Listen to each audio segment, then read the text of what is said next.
He was the monster every server prayed they wouldn't get. Alistair Blackwood, a billionaire whose temper was more famous than his fortune. Staff at the Gilded Spoon would fake illnesses, drop trays, do anything to avoid his table. For years they tiptoed around the dragon, enduring his cold fury and impossible demands in terrified silence. They all knew the rules: never make eye contact, never speak unless spoken to, and never ever challenge him. Then a new waitress, Sophia Rossi, started her shift completely unaware of the legend. And when she looked the monster right in the eye and refused to break, she unknowingly lit a fuse that would expose a secret so devastating it would change everything. The Gilded Spoon wasn't just a restaurant, it was a theatre. Every night a performance of wealth and status played out under the warm glow of crystal chandeliers. Its patrons were the city's elite old money scions, tech moguls, and the politicians who courted them. Its staff were seasoned professionals, trained to be unobtrusive ghosts who anticipated every need before it was voiced. They moved with a synchronized, silent grace, their faces placid masks of impeccable service.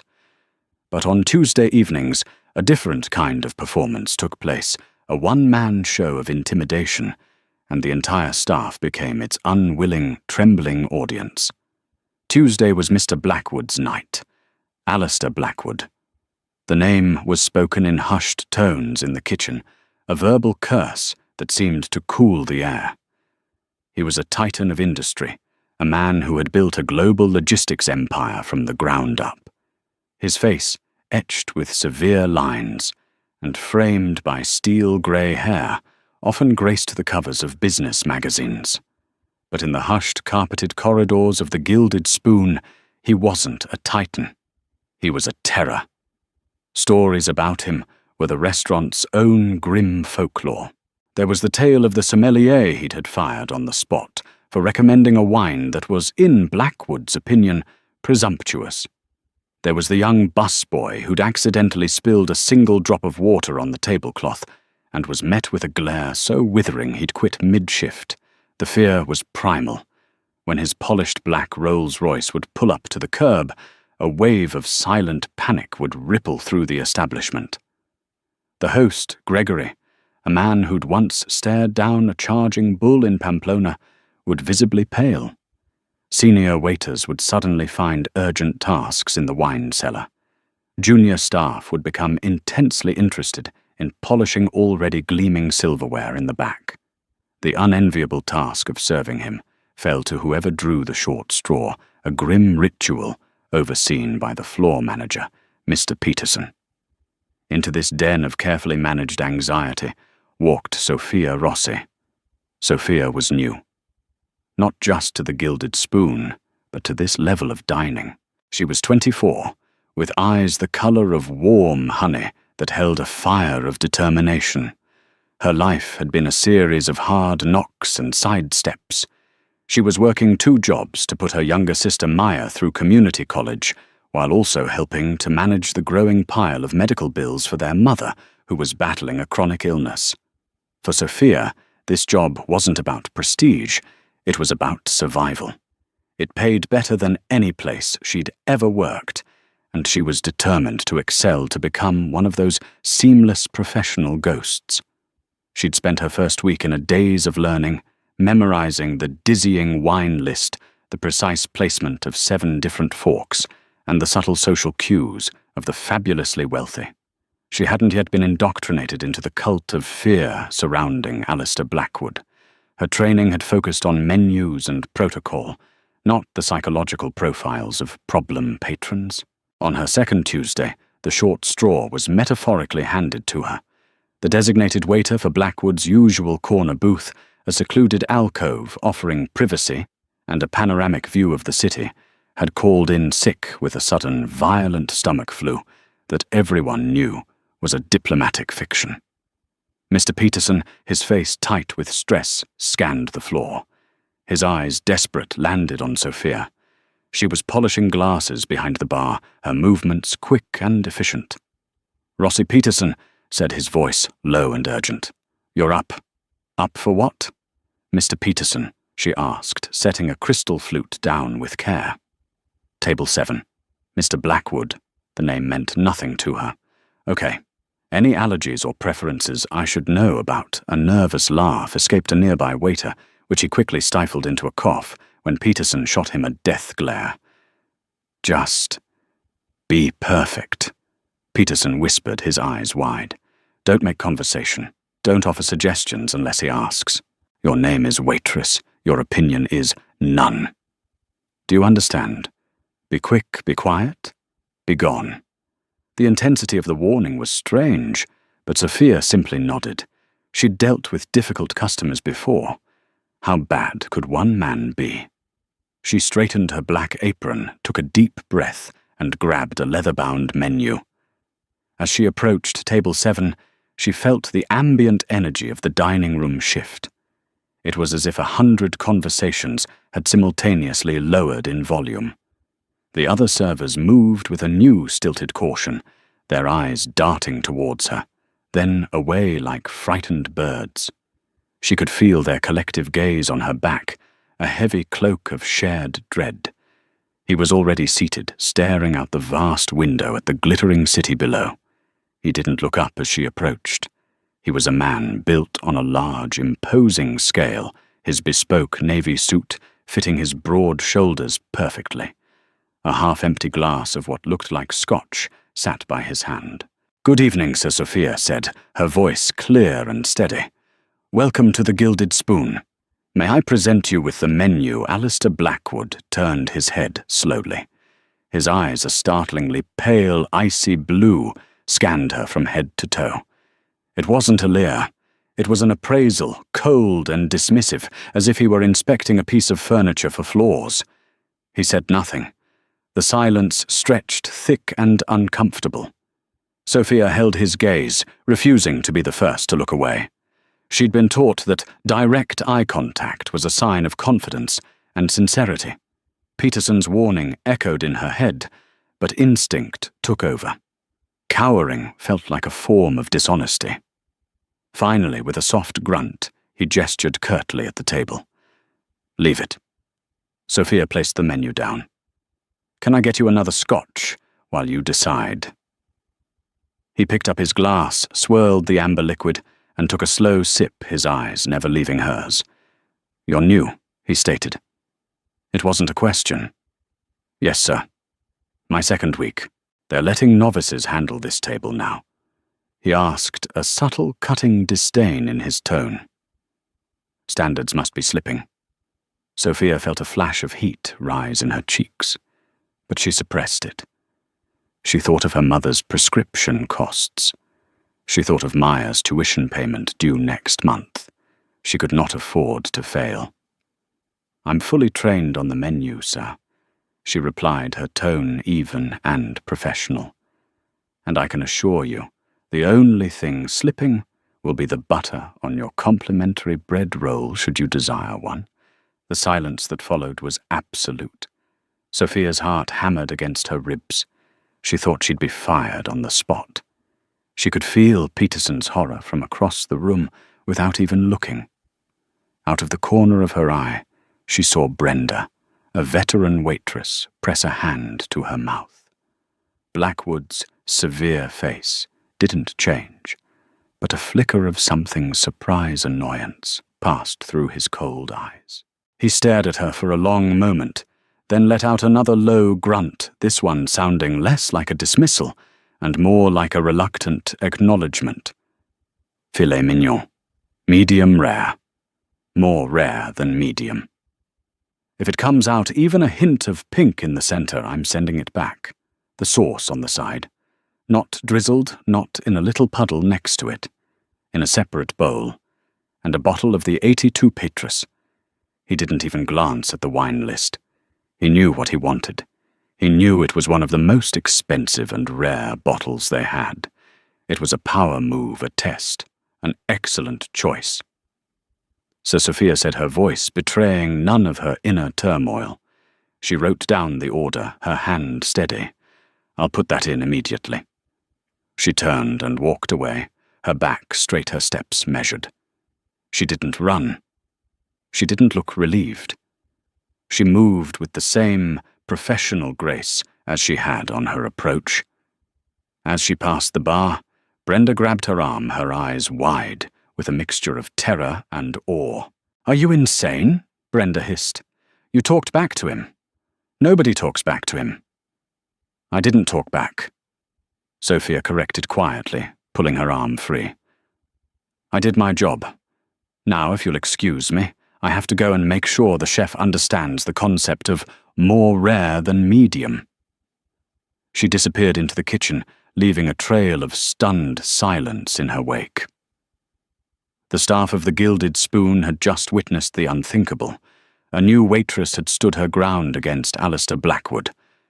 And for the first time in a very long time, no one knew what was going to happen next.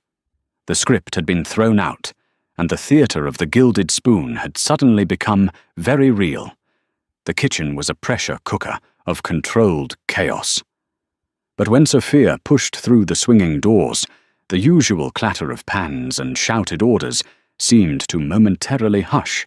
The head chef, Antoine, a temperamental genius who feared no man, except it seemed the one at table 7, looked up from plating a delicate sea bass. The order for Blackwood Sophia announced, handing him the slip. She leaned in closer. "Chef, he was very specific about the steak. He said medium rare, but more rare than medium. He also said he'd send it back if it's even a hint of pink." Antoine snatched the paper, his brow furrowed. "More rare than medium, but not pink. Does he want me to cook it with a stern look?" "What is this nonsense? And the sauce a separate bowl completely detached from the plate," Sophia added. Antoine grumbled, running a hand through his flour-dusted hair. "This man. Every week a new psychological game. Fine. I will sear it for 45 seconds on each side and wave it in the general direction of the oven. If he complains, you tell him it was cooked with quantum mechanics." He then barked at a line cook, "Get the Petrus from the deep cellar and handle it like it's a newborn baby's heart." Sophia retreated from the kitchen's heat, her mission accomplished. But as she stepped back into the dining room, she found herself the epicenter of a storm of whispers. The other servers now looked at her differently. Before, she was the quiet new girl. Now she was a curiosity, a daredevil who had poked the dragon and somehow not been incinerated. Brenda intercepted her again, this time pulling her into the small, cramped staff locker room in the back. Mr. Peterson was there too, pacing the tiny space like a caged animal. He had loosened his tie, and a sheen of sweat glistened on his forehead. Rossi closed the door. Peterson commanded, his voice strained. Sophia did as she was told, the click of the latch sounding loud in the tense room. "What in God's name were you thinking?" Peterson began, stopping his pacing to face her. "I told you. Be quiet. Be invisible. The only thing slipping will be the butter on your complimentary bread roll. Are you trying to get fired?" He was being rude. "Mr. Peterson," Sophia said, her own defensiveness rising. "He implied I was incompetent and that your standards were dropping. I simply corrected him politely." Politely, Brenda cut in, her arms crossed. "Sophia, you don't understand. This isn't a normal customer. This is Alistair Blackwood. He doesn't operate on a normal human level. He doesn't do polite. He does power. He's a shark. You don't correct a shark. You just hope it doesn't bite you." Peterson sank onto a small bench, rubbing his temples. "Brenda's right. Let me give you the full picture since you seem to have missed the memo. 2 years ago, Blackwood came in. A young waiter, Thomas, a good kid, was serving him. Blackwood claimed his soup was cold. It wasn't. Thomas, trying to be helpful, said, 'I can assure you, sir, it came right from the pot.' A simple, innocent sentence. Peterson looked up, his eyes grave. Blackwood made one phone call. The next day, Thomas's father, a department manager at a mid-level supply company, was laid off. The company had just lost its biggest contract, a subsidiary of Blackwood Industries. We never proved it, of course. But we all knew.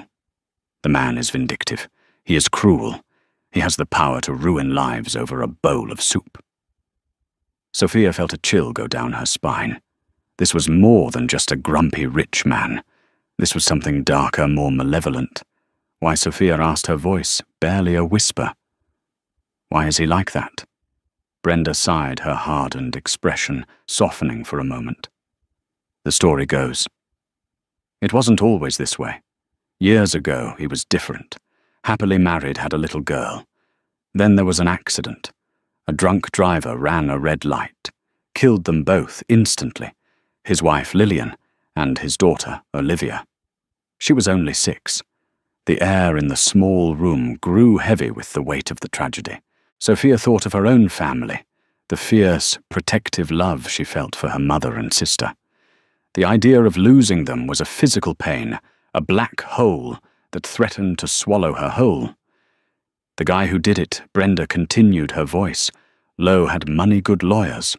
He got off with a slap on the wrist, community service, and a temporary license suspension. They said Blackwood changed after that.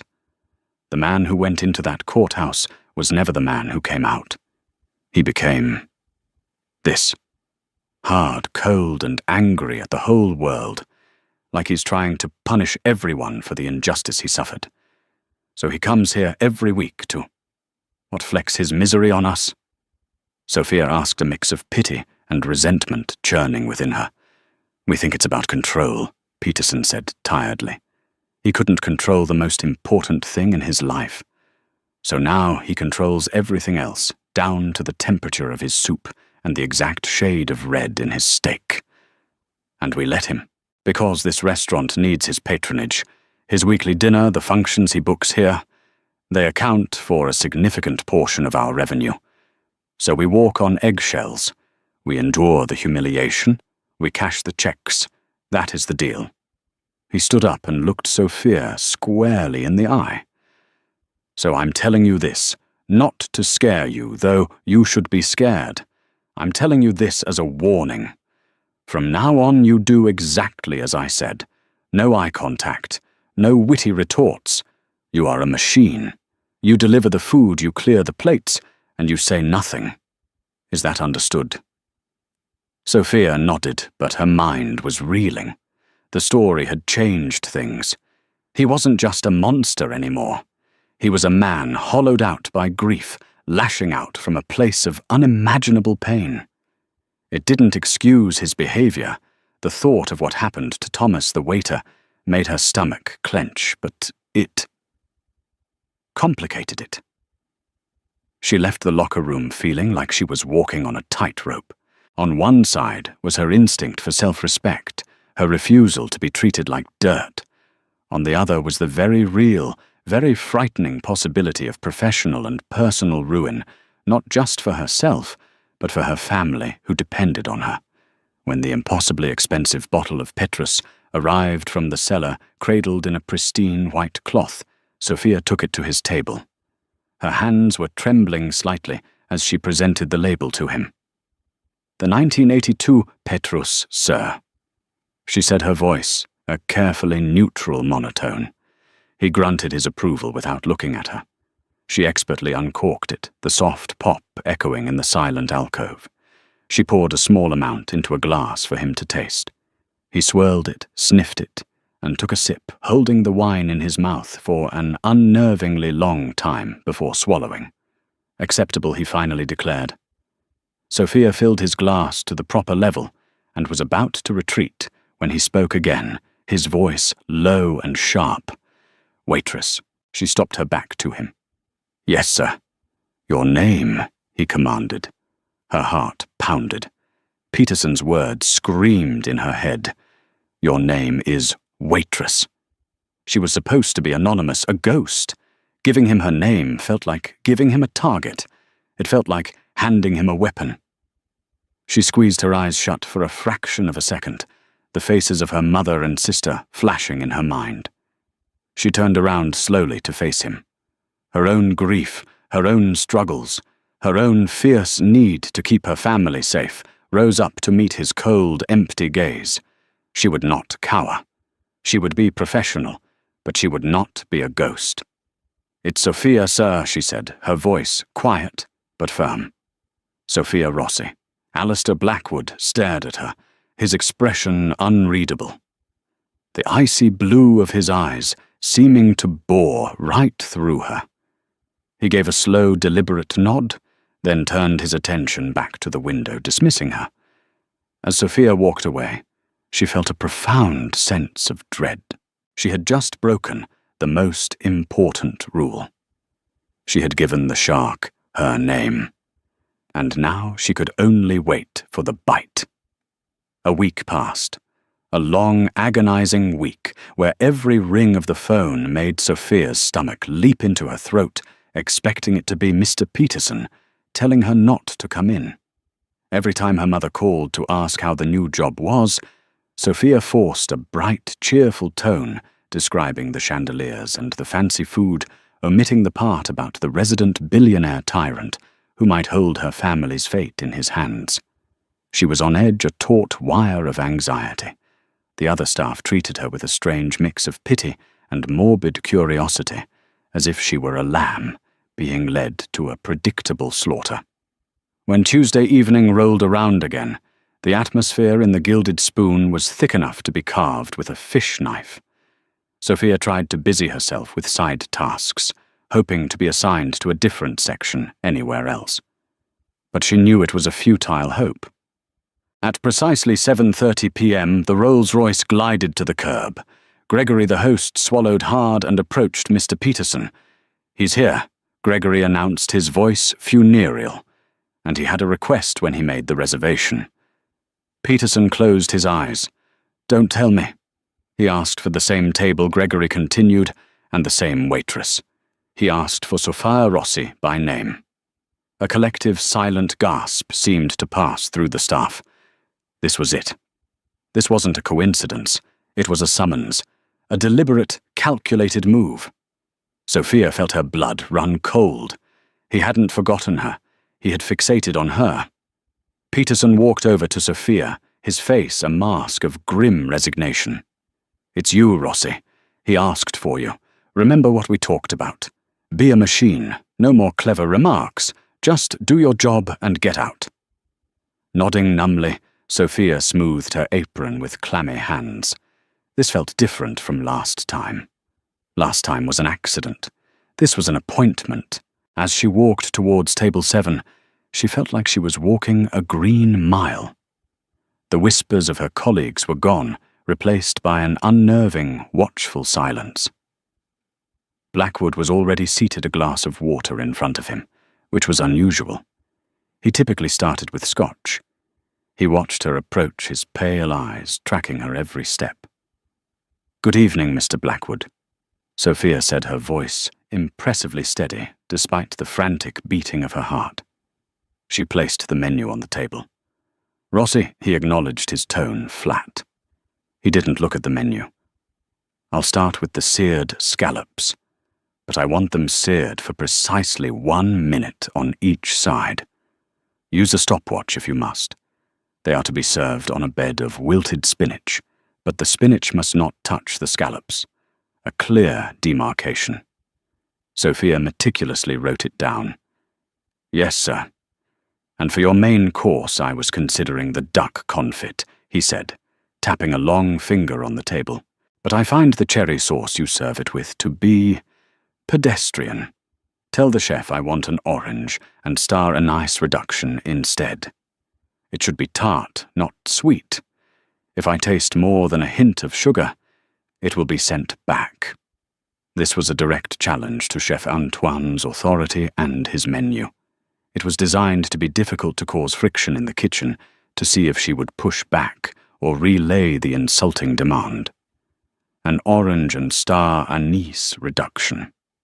Tart, not sweet. "Understood," Sophia said, calmly making a note. "And to drink water," he said, "from a bottle, unopened. And I'll require 3 lemon wedges, not 2, not 4. 3. And a separate glass filled with ice, I will mix it myself. Every request was a small assertion of power, a deliberate complication of a simple process. It was a labyrinth of pointless specifications designed to make her trip up, to make her fail. Sophia met his gaze, held it for a beat, and then gave a slight professional nod. Of course, sir. I'll see to it immediately. She returned to the kitchen and relayed the orders. Antoine flew into a theatrical rage. Orange and star anise. Does he think this is a short-order diner? Does he want me to invent a new dish for him on the spot? And the scallops, a demarcation. Does he want me to build a little fence between them? He's testing me, Chef Sophia said quietly, her voice cutting through his tirade. Which means he's testing you. Please just do it. Perfectly. Antoine stared at her, then at the order slip. He let out a long, frustrated sigh. Fine. For you, Sophia. We will do it. We will build him his fence of spinach. The first test came with the water. Sophia returned with a chilled bottle of San Pellegrino, a bucket of ice, a highball glass filled with perfectly clear ice cubes, and a small plate bearing exactly 3 uniformly cut lemon wedges. She opened the bottle in front of him, placed everything on the table within his reach, and retreated without a word. He watched her a hawk observing its prey, but found no fault. Next, the scallops. When the plate came up from the kitchen, it was a work of art. The 3 large scallops were seared to a perfect golden brown. They sat on one side of the plate. On the other, a neat mound of vibrant green spinach wilted just so. A literal gap of white porcelain, a demarcation, separated them. Sophia carried it to the table with the steadiness of a surgeon. She placed it before him. Your seared scallops, sir. Blackwood stared down at the plate for a long time. He picked up his fork and nudged one of the scallops, checking its underside. He then took a small bite of the spinach. He chewed slowly, deliberately, his face an unreadable slate. He then cut a small piece from the scallop and ate it. Sophia stood perfectly still, holding her breath. He said nothing. He simply finished the scallops and the spinach, leaving the plate clean. It was neither a compliment nor a complaint. It was a void. The main course was the true crucible. The duck confit arrived, the skin impossibly crisp, and beside it, in a small silver sauce boat, was a dark, glistening reduction. Sophia placed it down. The duck confit with the orange and star anise reduction you requested. Blackwood picked up the sauce boat and poured a small amount onto the side of his plate. He dipped the tip of his fork in just a tiny drop and brought it to his lips. He closed his eyes. Sophia could see the muscles in his jaw working. The entire dining room seemed to be holding its breath with her. He opened his eyes and looked at the sauce, then at Sophia. It's adequate. From Alistair Blackwood, adequate was the highest form of praise. A wave of relief so profound washed over Sophia that she felt lightheaded. He proceeded to eat the entire meal meticulously, saucing each bite himself. He declined dessert, but ordered a coffee. Black, he commanded. And I want it brewed fresh. I don't want coffee that has been sitting on a burner. Sophia brought him a steaming cup brewed just moments before. He took a sip and set it down. The meal was over. The test, it seemed, was complete. The check, he said. His voice clipped. Sophia processed the bill and brought it back in the leather folio. He placed a black credit card inside without looking at the total. She took it, ran the transaction, and brought back the slip for him to sign. He scrawled an unreadable signature, stood up, and walked towards the exit without a backward glance. Sophia waited until he was gone before she dared to pick up the folio. Her hands were shaking now that the adrenaline was beginning to fade. She opened it to retrieve the restaurant's copy of the slip. She glanced at the tip line. Her breath hitched. The bill was for several $1,000s, mostly due to the previous week's wine. On the tip line, where he usually left a standard almost insultingly precise 20%, he had written in a new number. It was an amount nearly equal to the cost of the meal itself. It was more money than she made in 2 weeks. Beneath the signature, he had added 2 small, almost illegible words: "For the trouble." Brenda and the other waiters rushed over, their curiosity finally boiling over. What happened? What did he do? Brenda asked, her eyes scanning Sophia as if looking for injuries. Sophia was speechless. She simply turned the slip around for them to see. There were gasps. I don't understand, whispered a young waiter named Paul. He never does that. Never. He left me a note once, Brenda said grimly. It said the salt shaker was insufficiently full. It made no sense. His behavior was deliberately antagonistic, designed to make her life hell. Yet the tip was extravagantly generous.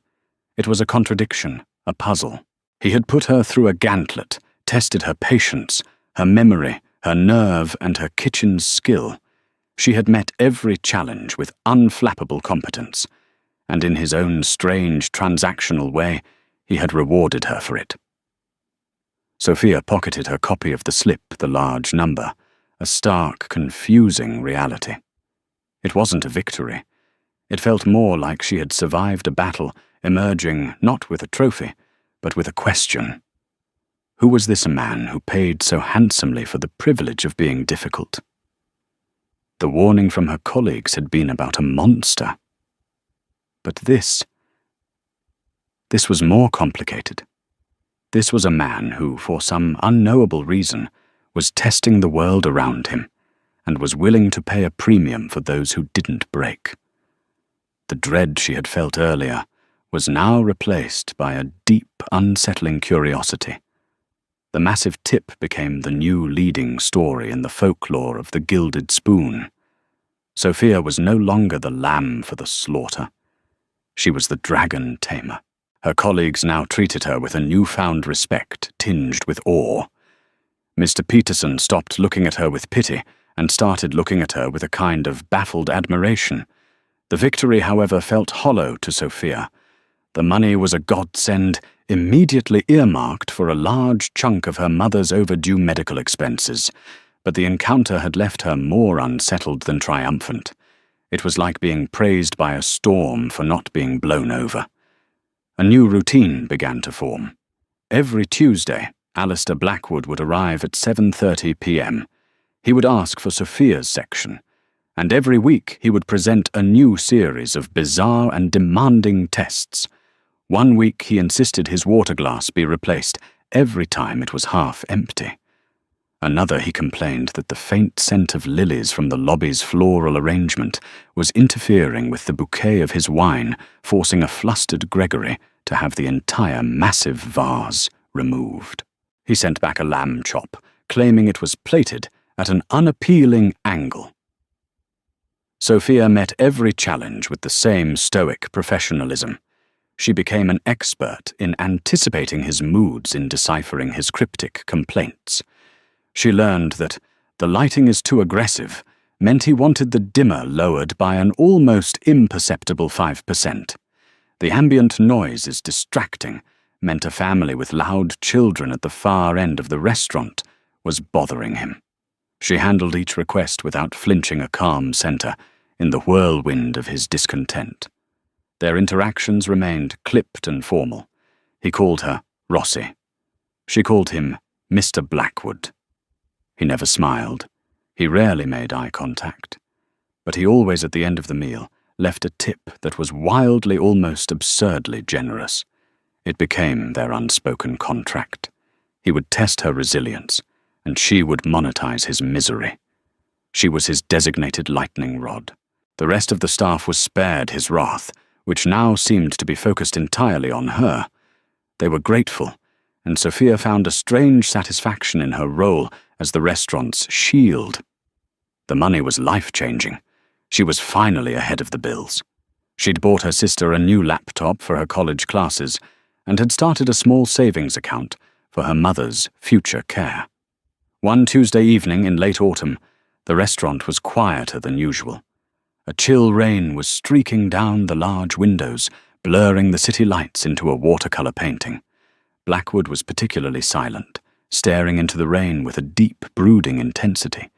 Sophia served him his usual filet mignon, cooked to his exacting specifications, and retreated to a discreet distance. Her phone vibrated in her apron pocket. It was her sister Maya. Sophia knew she shouldn't take personal calls during her shift, but a spike of anxiety shot through her. Maya rarely called her at work. Excusing herself to the relative privacy of a small alcove near the staff entrance, she answered her voice, a hushed whisper. "Maya, is everything okay? Is it Mum?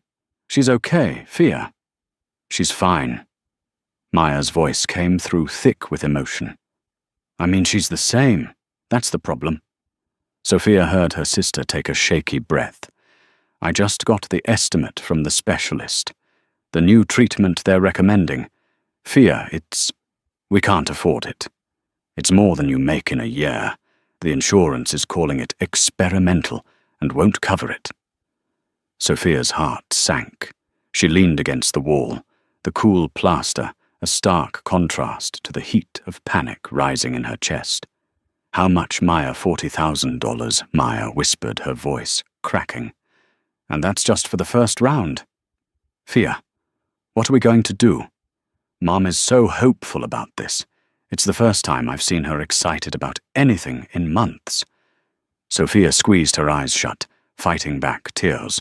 She felt the weight of her family's hopes, their fears, their future, pressing down on her.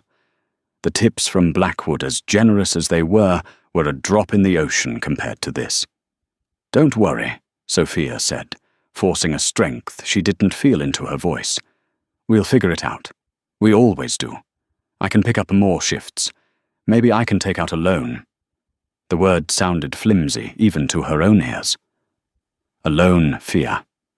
Your credit is already stretched thin from her last surgery. Please don't ruin your future for this."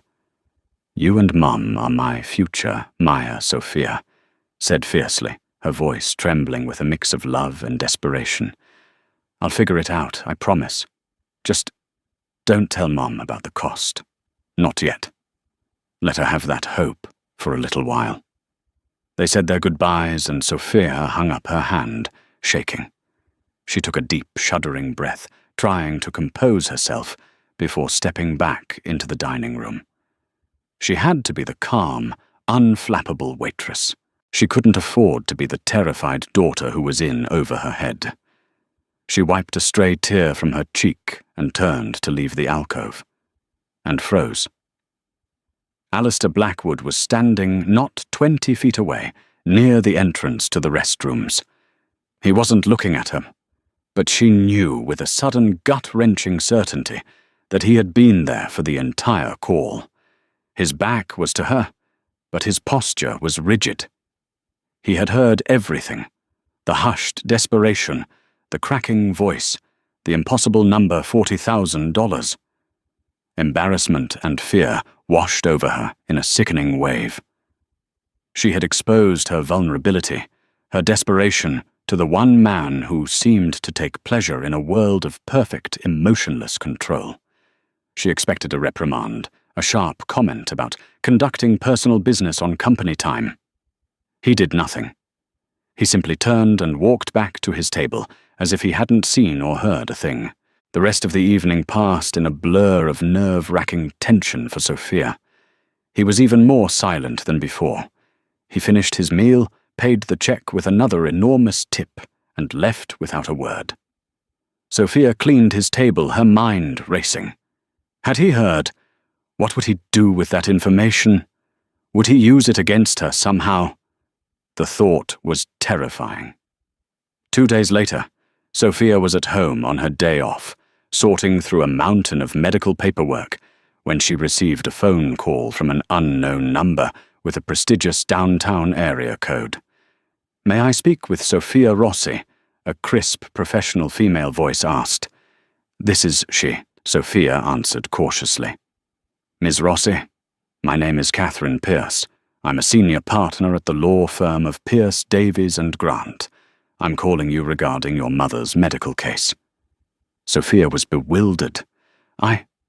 I'm sorry, I haven't contacted any law firm. I know Catherine Pierce," said her voice kind.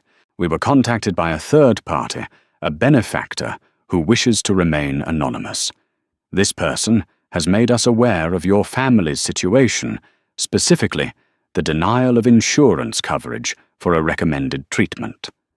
Our firm specializes in challenging such denials, and in some cases exploring medical malpractice if initial care was substandard.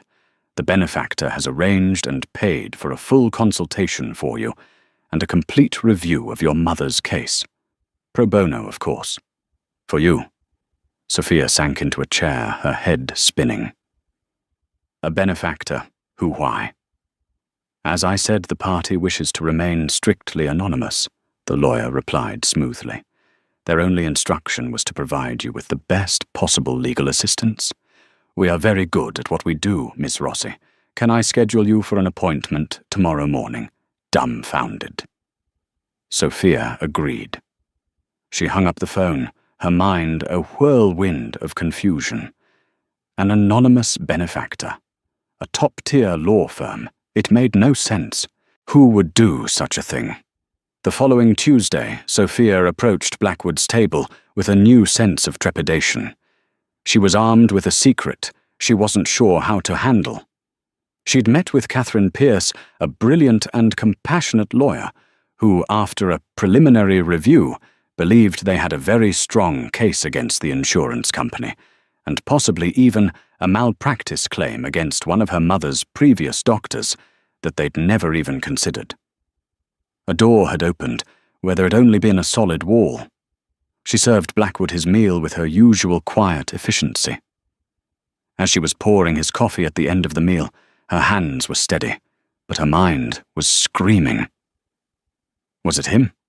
Could it possibly be him? It seemed insane. The cruel, demanding tyrant playing the part of a secret angel. As he was preparing to leave, she cleared his dessert plate. He paused, looking not at her, but at a point just past her shoulder. "In this world, Rossi," he said, his voice a low rumble. Completely out of the blue, the system is designed to crush the little guy. The paperwork is confusing for a reason. The rules are incomprehensible for a reason. He finally lifted his gaze to meet hers. His icy blue eyes held a depth she had never seen before. "When someone offers you good advice," he continued, his voice deliberate, "you'd be a fool not to take it." And with that, he stood, dropped his napkin on the table, and walked out of the restaurant, leaving Sophia standing in his wake, her heart hammering against her ribs. It was him. There was no other explanation. The timing, the comment. Alistair Blackwood, the monster of the gilded spoon, the man who ruined lives over cold soup, had just given her family a lifeline. The glimmer of humanity she had just witnessed wasn't a glimmer. It was a blinding flash of light, illuminating the dark complex and utterly baffling mystery of the man at Table 7. The revelation that Alistair Blackwood was her anonymous benefactor shattered Sophia's perception of him. The cruel, demanding tyrant was also a secret angel of mercy. The contradiction was too profound to ignore. Consumed by a need to understand the man behind the mask, Sophia dedicated her off hours to a new mission, uncovering the real Alistair Blackwood. Her investigation began at her small kitchen table, the glow of her sister's laptop her only light. The initial search results yielded the familiar public narrative glowing profiles in business journals celebrating his ruthless acumen, followed by invasive tabloid stories that painted him as a bitter, reclusive figure haunted by his past. They all told the same superficial story of a man turned to stone by grief. Sophia knew there was more. She dug deeper, pushing past the first 10 pages of search results, using more specific keywords like victims' rights and pro bono terms she'd learned from her meeting with Catherine Pierce. Her breakthrough came from an obscure legal blog post from over a decade ago. It lamented the legislative failure of a proposed bill called the Olivia Lillian Bill, which aimed to introduce harsher sentences for drunk drivers. The names were a punch to the gut, his daughter and his wife. The article mentioned in passing that the small advocacy group behind the bill had been quietly funded by an anonymous donor. This clue was the key. Using the advocacy group's name, Sophia unlocked a hidden history. A pattern emerged, a trail of breadcrumbs leading through years of quiet, unpublicized philanthropy. She found records of a massive grant to a non-profit that provided free legal counsel to families fighting powerful insurance companies. She discovered an endowed scholarship at a university for aspiring public defenders. In every case, the funding came from a mysterious, anonymous source. It was all him. Sophia leaned back, stunned. Blackwood wasn't just a man lashing out at the world. He was waging a secret one-man war against the very brand of systemic injustice that had shattered his own life. His obsession with control at the restaurant suddenly made perfect, tragic sense. It wasn't the petulance of a rich man. It was a profound trauma response. Having lost control over the most important moment of his life, he coped by micromanaging the one tiny corner of the world he could, his dinner. The temperature of his soup, the angle of his lamb chop, they were desperate attempts to impose order on a universe that had shown him only chaos. His rudeness was a fortress built to keep people at a distance, ensuring he could never lose anyone again. The final piece of the puzzle clicked into place when she found an old society column from before the accident. It featured a photo of a much younger, smiling Alistair Blackwood at a charity gala. His wife Lillian was radiant on his arm, and holding his hand was a little girl with a missing front tooth, Olivia. The caption noted their support for a children's literacy program. He hadn't always been a monster. He had been a husband, a father, a happy man. Seeing that photo, Sophia felt an ache of sympathy that eclipsed all her previous fear. Armed with this devastating, humanizing truth, Sophia knew her next encounter with him couldn't be the same. She had to acknowledge the man he truly was, not the character he played. That Tuesday she approached his table with a newfound sense of purpose.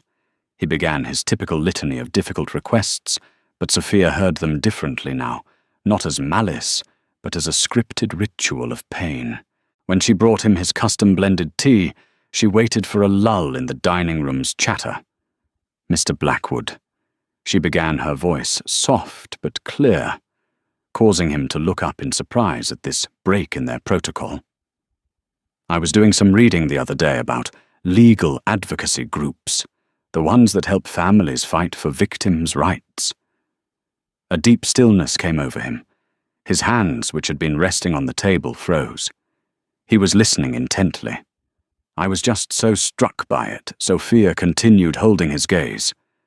"The idea that there are people out there, working behind the scenes, fighting for strangers they've never even met. They don't do it for recognition. They just see an injustice and try to make it right." She paused, letting the weight of her words settle in the air between them. "I just think it's an amazing thing what some people do to fight for others, especially when no one is watching." The silence that followed was profound, filled with unspoken meaning. The fortress around Alistair Blackwood showed a crack. For the first time, he wasn't appraising her or testing her. He was truly seeing her. He saw the person who had looked past his monstrous facade and acknowledged the wounded man behind it. He cleared his throat, a rough, gravelly sound, and picked up his menu, though he didn't read it. "The scallops," he said, his voice softer than she had ever heard it. "I think I'll have the seared scallops tonight." Exactly as the chef prepares them. It was a concession, a white flag. The tests were over. Sophia simply nodded, a small, knowing smile on her lips. She had found the truth, and by sharing it so subtly, she had opened the door for the real Alistair Blackwood to walk through. The truce declared over the scallops marked a profound shift. Alistair Blackwood's weekly visits transformed from tense trials into quiet, respectful rituals. The bizarre, exacting demands ceased. He began asking Sophia's opinion on wine pairings, and to the astonishment of the staff would actually take her recommendation. Their dynamic had settled into a comfortable peace, humming with the unspoken knowledge of his secret kindness. The true turning point came when Catherine Pierce's law firm secured a life-altering victory against the insurance company.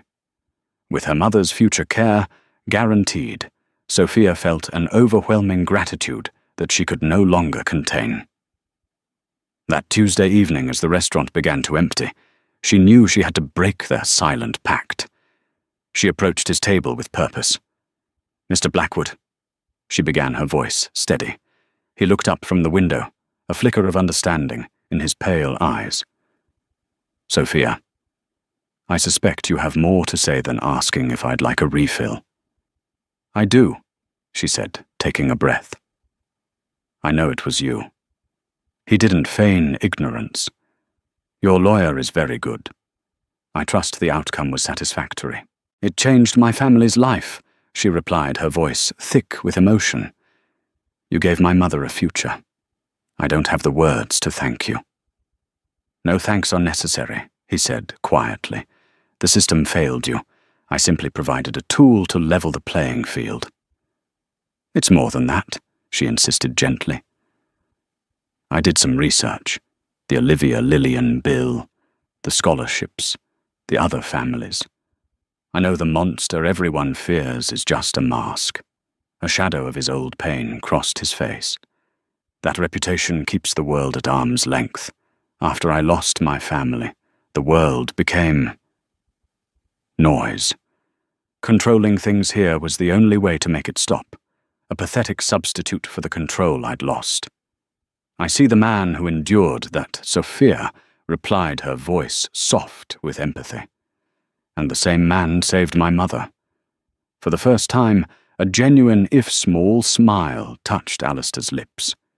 "You were the first person in a decade who wasn't afraid. You didn't see a monster. You saw a rude customer and stood your ground." He paused, his expression turning serious. "I have a proposition. All those anonymous charities need someone to run them.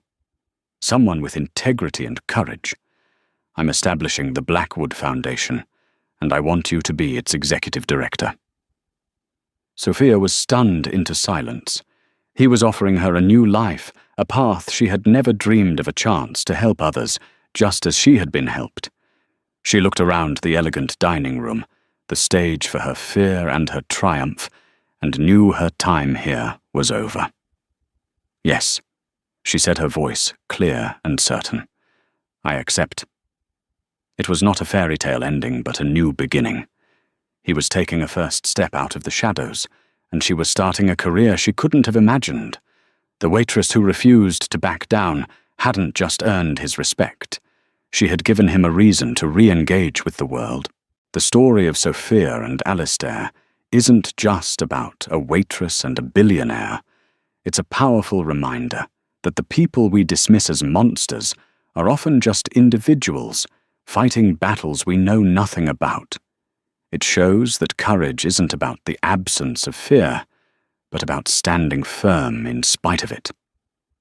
One act of defiance, one refusal to be diminished, set in motion a chain of events that uncovered a hidden truth and healed two very different lives. Their journey teaches us that empathy is a superpower, and that looking past the surface to truly see the person within can change not only their world, but also our own. If this story of unexpected connection and hidden kindness moved you, please give this video a like and share it with someone who might need to hear it. And don't forget to subscribe to our channel for more real-life stories that challenge our perceptions and warm our hearts. Your support helps us continue to find and tell these incredible tales.